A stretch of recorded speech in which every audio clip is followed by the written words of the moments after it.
Hello guys, কেমন আছো তোমরা সবাই? আশা করছি তোমরা অনেক অনেক অনেক ভালো আছো, আর আমিও ভালো আছি। তো চলে এসেছি একটা ব্লগ নিয়ে। তো আজকে আমরা সহ পরিবারে যাচ্ছি দীঘা। তো চলো বাস স্টপে গিয়ে দেখা হচ্ছে। তো গাইস আমরা চলে এসেছি, আমি যাবো চলে এসেছি। তো এখন আমরা যাবো কোথায়? বাস স্টপে যাবো। এই শহর কী হয়েছে বলতো, এখন তো আলো আলো হয়েছে। আমি যেমন বাড়িতে অন্ধকার পুরো একটা ব্যাপার, উঠেছিলেন তখন অন্ধকার পুরো। বাথরুমে দিয়ে ভয় লাগে, কি তাকাচ্ছে কেউ ঘুমাচ্ছে অন্ধকারে। তো গাইস দেখা হচ্ছে কোথায় গিয়ে, বাস স্টপে গিয়ে দীঘায় গিয়ে বাস স্টপে গিয়ে দেখা হচ্ছে। হ্যাঁ হ্যাঁ, কোনো গ্যারান্টি নেই আমাদের। তেমন টাটা, বাস স্টপে গিয়ে দেখা হচ্ছে। তো গাইস আমরা এখন বাস স্ট্যান্ডে চলে এসেছি, মানে বাস স্ট্যান্ড মানে কি, এটা 2 নম্বর গেট, এখান থেকে বাস যাবে। কিন্তু এসে বাবা ফোন করলো, ফোন করে দেখা গেলো কি গাড়ি এখনো ওই স্ট্যান্ডেই আসেনি। না না, আমি তো বুঝতে পারছি দেখি, তো গাড়ি এখন ওই স্ট্যান্ডেই আসেনি, তো এখন বহুত দেরি। চল বসি।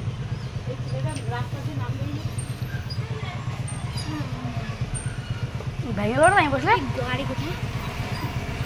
ওই জয়গাছি থেকে গাড়ি আসবে, ওখানে গাড়ি ঢুকেই নি গাড়ি ওখানে গাড়ি ঢুকবে, প্যাসেঞ্জার খাওয়ার উঠবে, তারপর তো আসবে। ওখানে গাড়ি না ঢুকে নাই গাড়ি। বাসের মধ্যে তো ব্লগটাকে অর্ডার করতে পারবো না, কারণ আমার যা অবস্থা হবে এটা না ঠিকঠাক থাকবে। আমি তো ঢালতে ঢালতে যাবো, বমি করেই পুরো একেবারে ভাসিয়ে দেবো।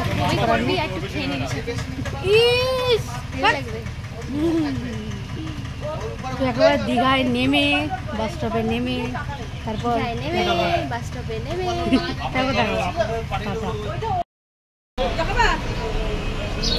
কি অবস্থা মুখে দেখ না যাবো না।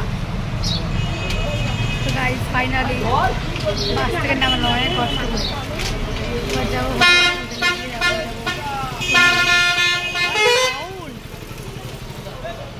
তো এরপর আমরা গেলাম আমাদের হোটেলের দিকে, মানে বাবা কাকা দিয়ে আগে একটা হোটেল খুঁজে এসেছিলো। তো সেখানে আমাদের নিয়ে যাওয়া হচ্ছিলো। হোটেলটা যেহেতু অনেক ভিতরে, মানে ওই দীঘা থানার থেকে আরও পিছনে গিয়ে অনেকটা ভিতরে, কিন্তু ওই হোটেলটা খাওয়ারই আসলে পছন্দ হয়। জঙ্গলে ঢুকছে, যেহেতু অনেক ভিতরে ছিল, রাত্রেবেলা বেরোলেই ভয় লাগতো। কোন জঙ্গলে হোটেল দেখলাম, কিন্তু হোটেলটা আমাদের কারোর পছন্দ হয়নি বলে আমরা হোটেলটা নিই। রাত্রেবেলা বেরোতে বাবা মিলে গিয়ে দেখে বেরিয়ে এসছে। রুমটা তো আমার ছিল না, কিন্তু এই জন্য হোটেলটা বুক করা হয়নি, আমরা কেউই নিইনি, শুধু গিয়ে দেখে মেখে তারপর চলে এসেছি। এর একটুখানি কি আগে, মানে আরও অনেকটা আগে এখানে আমাদের হোটেলটা নেওয়া হয়েছে। এই যে বাড়িগুলো দেখছো, এটা অনেক আগে আমাদের হোটেলটা। আর এই হোটেলটা কী বলবো, অনেক ভুতুরে ছিল, আমাদেরটা অনেক অনেক অনেক সুন্দর যেটা আমরা নিয়েছি। তো এই যে আমাদের হোটেলের রুম সুন্দর ছিল, আয়না ছিল, ছিল, মানে অনেকটা সুন্দর, পুরো পুটিমুটি করে ভিডিও করে একটা। তো গাইস আমি আমার কথা বলছি, ঠিক আছে? আমি এসে ব্লগ দিয়ে কন্টিনিউ করে আমি ভুলে গেছি, সত্যি আমার কথা ভুলে গেছিলাম। এই খাওয়া, এই কুকুর, এটা নাকি এবারে গরু মানে খাওয়া দাওয়ার পর এখন ব্লগটা আমি করলাম, এখন আমি পোস্টটা করবো। আমি এক জায়গায় করে এত ক্লান্ত ছিল আমি ভুলে গেছি ব্লগ করবো। এত ক্লান্ত ছিল কারণ ঘুমাতেই দেয় না, এত ক্লান্ত ছিল, ঘুমাই পড়ছি। তখন আমরা আসছি বিচের দিকে, হাওয়া কি ঠান্ডা হাওয়া। তুই নিচু করছে, উঁচু কর, আমার লজ্জা করে, লজ্জা উড়িয়ে বাবা, আমার লজ্জা করে। এই কথাটা বলে লজ্জা করে দিবি, এই কথাটা বলে ওদেরকে দেখার তো আমি তো যাচ্ছি, সবাই আছে কিন্তু ভিডিওটা শুধু আমি আমার নাই দেখা যাবে, আর কেউ আসবে না। আচ্ছা আচ্ছা সন্ধ্যা দেখাবো ধন্যবাদ। তো এরপর আমরা সবাই মিলে চলে গেলাম সমুদ্রের পাড়ে সন্ধ্যাবেলা। তো বেসিক্যালি হোটেল নিয়ে তারপর খেয়ে দিয়ে হোটেলে এসে আমার সবাই ঘুমিয়ে পড়েছিলাম, মানে এতটাই ক্লান্ত বাসে।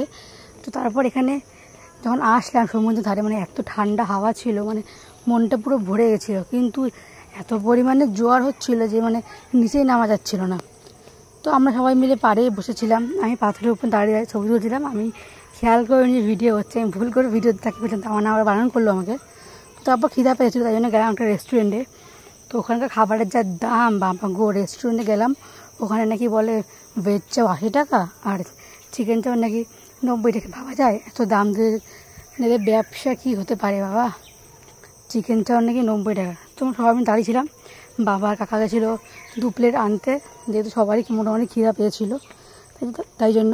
তো নিয়ে আমরা আবার চলে গেলাম সমুদ্রের ধারে, গিয়ে বসে বসে সমুদ্রের ঠান্ডা হাওয়াটা উপভোগ করছিলাম। কিন্তু পাথরের উপরে তো ভয় লাগছিল, কারণ এত জোরে জোরে ঢেউ আসছিলো মনে হচ্ছিলো যে উল্টে পড়েই যাবো মনে হয়। আর ওখানে তো চাঁদটা যা সুন্দর লাগছিলো গাইস, কী বলবো, মানে আমরা ক্যামেরা তো বোঝাতে পারছি না, কিন্তু সামনের দিকে অসাধারণ লাগছিলো। আমার যেহেতু আইফোন না, তাই ক্যামেরা ভালো বোঝা যাচ্ছে না। তো আমরা সবাই মিলে ওখানে বসে সমুদ্রের পাড়ে অনেকক্ষণ ছিলাম। আমি গেলাম পা ভিজাতে, কিন্তু জলগুলো এমনই বদলে পায়ের কাছে আসছিল না, ওখানে গিয়ে স্টপ হয়ে যাচ্ছিলো। কেমন মান সম্মানে লাগে তুমি বলো? তো বাদ দাও, কিছু করার নেই। সবাই মিলে বসে বসে সমুদ্রে উপভোগ করছি। তামান দেখো চুপচাপ বসে রয়েছে এখানে, মা বসে আছে, যে কাকি, এই যে আমি, সবাই মিলে বসে। বাবা কাকাকে নিয়ে নিই, বাবা কাকা আরও ওই সাইডে ছিল। ওরা সাথে সাথে ভিডিওতে আসে না, ওদের লজ্জা লাগে, পছন্দ করে না ভিডিওতে আসতে। এই তামান আবার বলছে হ্যাঁ যে আমাকে কি চাঁদ সূর্য নেওয়া যায়, মানে বোঝো কথাবার্তা, মানে ও বলতে যাচ্ছে এটাই যে আমাকে কি চাঁদ সূর্য ছবি তোলা যাবে। ও ছবি তোলা পুরো পাগল গাইস, ও মানে ছবি তুলে মানে শেষ করে দিয়েছে। তারপর পরের দিন সকালবেলা আমরা গেলাম নিউ দিঘার দিকে। এখানে ঝাউবান দেখতে পাচ্ছ, চার সাইডে পুরো লম্বা করে ঝাউবান এখানটায়। তো আমি, মা, বাবা, তামান্নার মা, তামান্নার ভাই চলে গেলাম নিউ দিঘার জন্য।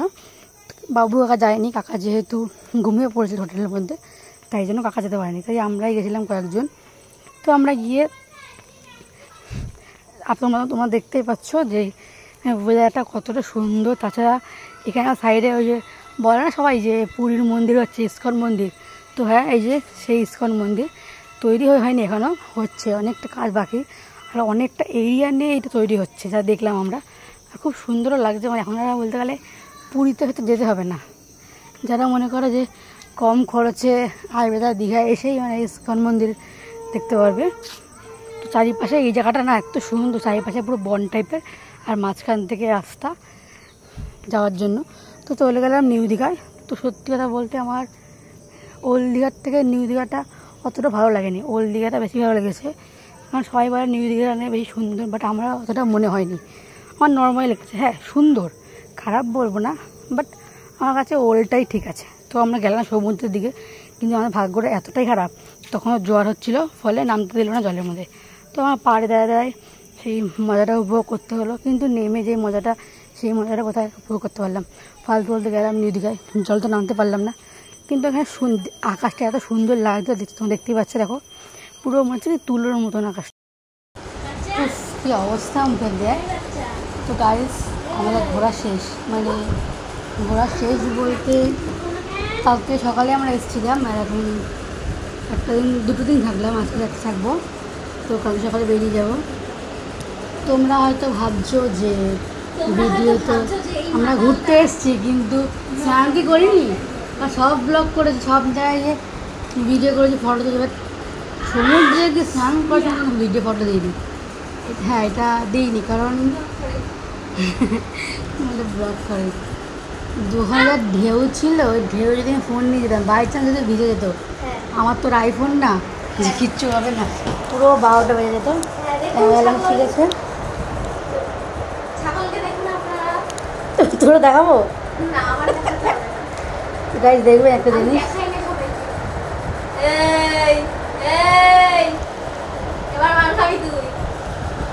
না থাক দেখালাম না, দেখালে অনেক কিছু দেখে নেবে ভাই। তো কাল সকালবেলা 10:30টায় ট্রেন, আর হোটেল চারটে বলেছে তোমার 9:30টায়। তো আমরা 9টার মধ্যে বেরিয়ে যাবো এখান থেকে, বেরিয়ে স্টেশনে গিয়ে ট্রেন ধরবো। আমরা এসেছিলাম বাসে, বাট বাসে যাবো না, যেহেতু মানে বাসে গেলে না প্রচুর জার্নি হয়, আর আমরা যেহেতু বাসে ট্রাভেলিং করতে পারি না, তাই জন্য ঠিক করা হলো যে ট্রেনে যাবো। আসার সময় বাসে এসেছিলাম, মানে সববার আমার মা, তামান্নার মার সববার অবস্থা খারাপ হয়ে গেছিলো, তো তাই জন্য এইবার যাওয়ার সময় ট্রেনে যাবো। তো চলো যে দেখবো কালকে সকালবেলা আবার ব্লগটা কন্টিনিউ করবো বাড়ি যাওয়ার সময়। সকালবেলা আবার ব্লগটা কন্টিনিউ করবেন আমাদের দিদি।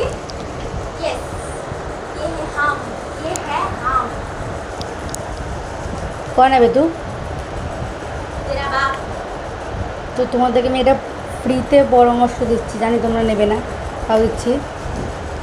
খাবার বলো, যাই ইচ্ছা বলো, কিছু কেনার বলো, এখান থেকে কিনো না, গলা কাটা দাম বল, বহুত দাম, বহুত, মানে গলা কাটা। আমাদের ওখানে যেটা 20 টাকা, 50 টাকা, রে বাবা। চাউমিন হচ্ছে গিয়ে চাউমিন 90 টাকা, চাউমিন ওখানে হাবড়ায় 50 টাকায়। হাবড়ায় 50 টাকা, এখানে 90 টাকা চাউমিন খাবো। তাও কি এগ চাও 90 টাকা। আর যদি চিকেন চা, আমাদের হাবড়া অবশ্য ফেমাস, তো এখানটায় চিকেন চাও 100 টাকা। আর এখানে নর্মাল এগ চা হচ্ছে 90 টাকা, খাওয়া যায়। আর চিকেন চা আমার 150 টাকা নিয়ে নেবে। তো গাইস, তোমরা যারা আসবে একদম এখান দেখে মানে কিছু কিনবে না, মানে খেতে তো হবে, নাহলে কোথাও দেখি খাবে, বাট বুঝে শুনে। হ্যাঁ, মানে এখানে বহুত টাকাটা, মানে বহুত টাকার ধ্বংস বলতে পারো। তো গাইস চলো, কাল সকালে দেখা হচ্ছে। এত সকালের মধ্যে টাটা। তো পরের দিন সকালবেলা হাওয়া মিলে গেলাম মোহনে। ঠিকও হয়নি যে মোহনে যাব, বেরিয়েছিলাম সূর্যটা দেখার জন্য ভোরবেলায়। তুমি চলে গেলাম মোহনে, তার মানে জানতাম না, তার মানে ঘুমাচ্ছিল, যদিও কেউই জানতো না, আমিও যেতাম না। বাট আমার কী মনে হলো গেলাম, তারপর দেখি যে হ্যাঁ সবাই মিলে মোহনা যাচ্ছে। আমার বলতে গেলে এমনি নর্মাল যে ওল্ড দীঘার থেকে মোহনাটা বেশি ভালো লেগেছে, মানে খুবই সুন্দর লেগেছে। আর এত মজা হচ্ছে ওখানে গিয়ে, সবাই মিলে গেছিলাম। আমাদের সাথে আরও একটা ফ্যামিলি গেছিলো, মানে ওরা পরে গেছিলো আর কি, তো ওরাও অ্যাড হয়েছিল ওখানে গিয়ে। হেবি সুন্দর মজা হয়েছিল। তামান্নাটা মিস করে গেল, যেহেতু কী করা যাবে কেউ জানতো না। আর ও তখন ঘুমাচ্ছিল হোটেলে ওকে গিয়ে আবার হোটেল থেকে নিয়ে আসা একটা বড়ই চাপের ব্যাপার, তাই জন্য ওকে দেখা হয়নি। ওর মা বাবা আমরা সবাই মিলে গেলাম। দেখো এখানে সমুদ্রের জলটা মানে বিশাল সুন্দর, মানে অনেকটা। আমার তো ওল্ড দীঘা নিউ দীঘার থেকে মোহনা জায়গাটা বেশি আনন্দ হয়েছে। এখানে বনুরা দেখো জলের মধ্যে সুন্দর মজা করছে, সবাই মিলে অনেক মজা করেছে। এটা চলে আসার দিন বলতে মনে রাখবো যে হ্যাঁ, চলে আসার দিন বেশি মজা হয়েছে মোহনা গিয়ে। তো চলে আসার দিন এবার আসার আগে সবাই মিলে স্নান করে নিলাম। দেখো বসে পাড়ে বসে স্নান করতে হচ্ছিলো, যেহেতু ওখানে জোয়ার হচ্ছিলো, তাই জল অনেকটা বেশি ছিল, তাই জন্য আমরা সবাই মিলে পাড়ের মধ্যে বসে স্নান করলাম। কিন্তু তোমরা দেখতে পাচ্ছ পাড়ের মধ্যেই কতটা পরিমাণে জল চলে আসছে, মানে পাড়ের মধ্যে বসেই ভিজিয়ে দিচ্ছে, এরকম একটা ব্যাপার। আমাকে তো একবার ঠেলে ফেলে দিয়ে দিয়েছিলো। তো আরেকটা ঘটনা হয়েছে, সেটা হচ্ছে বাবা ওই করতে গেছিলো, পাথরের ওখান থেকে নামতে গেছিলো, তখন জোয়ার হচ্ছিলো। এবার এমন জোরে ঢেউ এসছে না, বাবাকে মানে পুরো ফেলিয়ে দিয়েছে এরকম একটা বার না দুবার। এবার বাবার হাত কেটে গেছে, পা কেটে গেছে, পিঠ কেটে গেছে, না অবস্থাটা খুবই খারাপ হয়ে গেছিলো, সে রক্ত। তো তাও সবাই অনেক আনন্দ করলাম। এবার এই যে ট্রেনে করে চলে আসছি বাড়ি। কী করা যাবে, ইচ্ছা করছিল না আসতে, বাট আসতে তো হবেই, তাই না। দেখো ওয়েদার একদম মেঘ পুরো করে গেছিলো, আমি বাড়ি আসছিলাম পুরো ঘরে মনে হচ্ছে এই মনে বৃষ্টি নামলো, কিন্তু নামেনি। আমার বাড়ি আসার পরেই বৃষ্টিটা নেমেছে। তুমি দেখো ওয়েদারটা কি সুন্দর, মানে কতটা পরিমাণে সুন্দর ওয়েদারটা, হেভি লাগছিলো। মন খারাপও হচ্ছিলো। তো আজকের ব্লগটা এই অবধি, দেখা হচ্ছে নেক্সট ব্লগে, টাটা।